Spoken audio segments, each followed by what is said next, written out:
শিমুলকে ফাঁসাতে এসে শিমুলকে বিষ খাওয়ানোর পুরনো কেসে নিজেই ফেঁসে গেল পরাগ। হ্যাঁ বন্ধুরা, কার কাছে কই মনের কথা সিরিয়ালে আজকের পর্বে তোমরা এরকমটাই দেখতে পাবে। পুরো গল্পটা জানতে হলে প্লিজ লাইক দিয়ে সঙ্গে থেকো।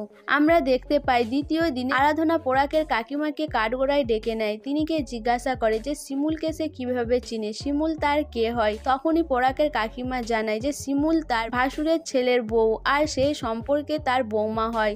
শিমুল খুব ভালো মানুষ, আর এরকম মেয়ে এখনকার যুগে দেখাই যায় না। শিমুল ওই বাড়িতে অনেক কষ্ট করে পড়েছিল, ও ওখানে অনেক কষ্ট পেয়েছে। প্রথম আমার যা মানে শিমুলের শাশুড়ি ওকে খুব কষ্ট দিয়েছে, কিন্তু শিমুলের ব্যবহারেতেই সে আজ ভালো মানুষ হয়ে গেছে। কিন্তু পরাগ আর পলাশ একই রকম রয়ে গেছে। একবার শিমুল তো পাশের বাড়িতে ঘুরতে গিয়েছিল, দেরি হয়েছিল বলে বাড়ির বাইরেই সারা রাত বসিয়ে রেখেছিল, খেতে পর্যন্ত দেয়নি।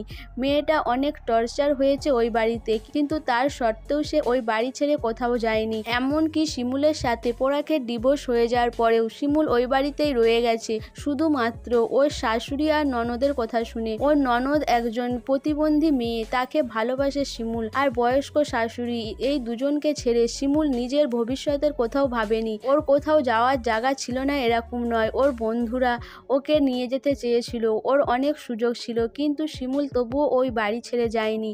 আমি তো বলবো শিমুল বিষ খাওয়াতে পারে না, এরকম কাজ ও কোনোদিনও করতে পারে না। পরাগের কাকিমার এইসব কথা শুনে অনির্বাণ প্রতিবাদ করে। অনির্বাণ বলে, এইসব কথাগুলো কি আরাধনা আপনাকে শিখিয়ে দিয়েছে? না, আপনার এর পেছনে কোনো স্বার্থ রয়েছে। আপনি কি পরাগকে দেখতে পারেন না, তার ভালো সহ্য করতে পারেন না, নিজের কোনো স্বার্থ পূরণ করার জন্য এখানে এসে মিথ্যে সাক্ষী দিচ্ছেন।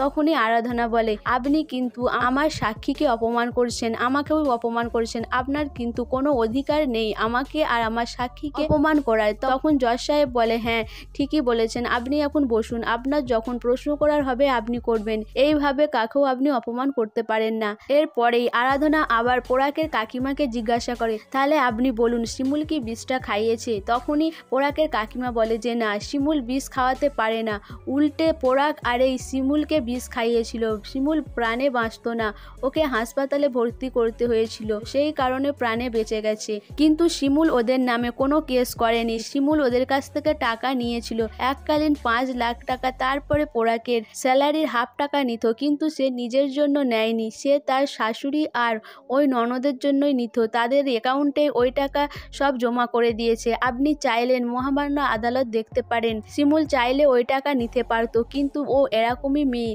ও কারো কোনোদিনও ক্ষতি চায় না, ও সবার ভালো করে, ওর নিজের শত্রুকেও কোনোদিনও ও বিষ খাওয়াতে পারে না। আমি কোনোদিনও এই কথা বিশ্বাস করতে পারবো না। এরপরে কাকিমাকে নামিয়ে দিয়ে বিপাশাকে ডেকে আনে আরাধনা। বিপাশাকে প্রশ্ন করতে থাকে যে বিপাশা কি করে শিমুলকে চিনল।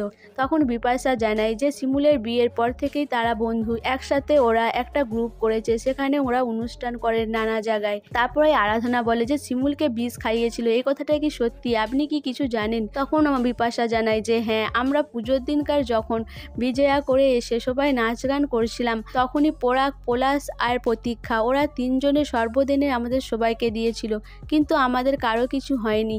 শিমুলের খেয়েই শরীর খারাপ হয়, ওকে হাসপাতালে ভর্তি করতে হয়েছিল। আমাদের মনে হয়েছিল যে ওকে কেউ বিষ খাইয়েছে। তারপরে আমরা পুলিশের কাছে কেস করতে চেয়েছিলাম, কিন্তু তখন দেখি পরাগ ভয় পেয়ে যায়, শিমুলও করতে চায়নি। আর শিমুল বলে যে না, আমি কোনো কেস করতে চাই না, ও টাকা নিয়েছিল, আমরা ওকে ভুল বুঝেছিলাম। কিন্তু তারপরে বুঝতে পারি যে ও টাকাটা নিজের কারণে নেয়নি, ওর ননদ আর শাশুড়ির জন্য নিয়েছে, ওর ননদের চিকিৎসার জন্য, ওর ননদের বিয়ে দেবে, সেই হিসাবেই ও টাকাটা নিয়েছে। ও কারো কোনো ক্ষতি করেনি। ও যে পরাগকে বিষ খাওয়াতে পারে আমরা সেটা বিশ্বাস করি না। এরপরে অনির্বাণ বলে, আপনাকে যেটা জিজ্ঞাসা করা হচ্ছে আপনি সেটাই বলুন, আপনি সবার নাম ধরে ধরে কেন সবাইকে দোষী বানাচ্ছেন? এদিকে প্রতীক্ষা উঠে দাঁড়িয়ে পড়ে, সে বলে আমরা এরকম কিছুই করিনি, আমার দিকে ফাঁসানো হচ্ছে, বিশ্বাস করুন আমরা এরকম কিছুই করিনি। এরপরে জজ সাহেব প্রতীক্ষাকে বসতে বলে। এরপরে জজ সাহেব আরাধনাকে বলে যে আরাধনা, আপনার কোনো প্রশ্ন আছে? তখন আরাধনা জানায় যে তার আর কোনো প্রশ্ন নেই।